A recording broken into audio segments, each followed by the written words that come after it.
السلام عليكم.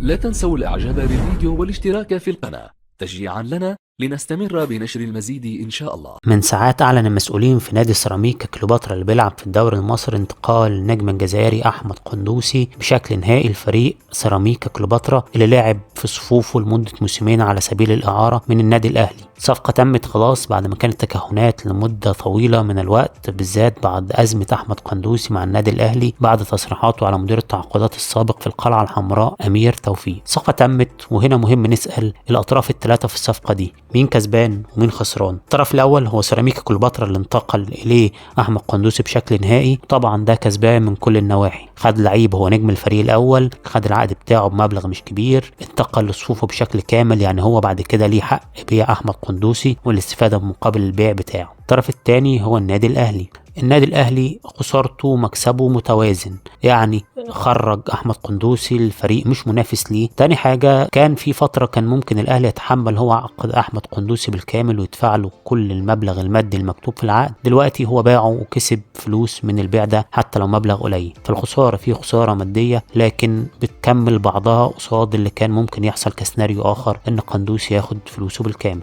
الجزء الفني الأهلي خسر، طبعا خسر لأن خروج أحمد قندوسي كان سببه إن الأهلي هيتعاقد مع لعيب أجنبي في المركز ده بكواليتي أعلى من أحمد قندوسي، وده ما حصلش. فبالتالي طالما أنت اتخلصت من اللاعب ده أو بعته فأنت خسران طول ما أنت ما جبتش لاعب بديل بكفاءة أعلى وجودة أعلى من أحمد قندوسي. الأهلي طرف نقدر نقول لا كسب ولا خسر، او كسب جزء وخسر جزء. الطرف الثالث والاهم هو اللاعب نفسه نجم الجزائر احمد قندوسي، اللي نقدر نقول بصراحه ان هو الخاسر الاكبر في الصفقه دي. لاعب كان جاي بتوقعات كبيره، الجمهور المصري كان مستني منه كتير، كان المفترض بعد سنتين او 3 في الدوري المصري ينتقل خطوه اعلى في دوري تنافسي اكبر بمقابل مادي اكبر، لكن دلوقتي بينتقل سيراميكا كليوباترا اللي هو فريق حديث جدا في الكره المصريه، ملوش اي انجازات تذكر، المنافسه بتاعته ما بيلعبش حتى في البطولات الافريقيه. فبالتالي قندوسي خد خطوه كبيره لتحت في كاريره وفي مسيرته كلاعب كره قدم. النادي ملوش جماهيريه كمان، فكل المقاييس قندوسي خرج وخد خطوه للخلف في مسيرته. صحيح هو دلوقتي ممكن مع نهايه الموسم يتباع لفريق تاني، لكن هيروح فريق تاني جوه الدوري المصري مفيش اهم من الاهلي. بره هيبقى هو لسه هيبدا رحله جديده بعد موسم جديد مع فريق محدش عارف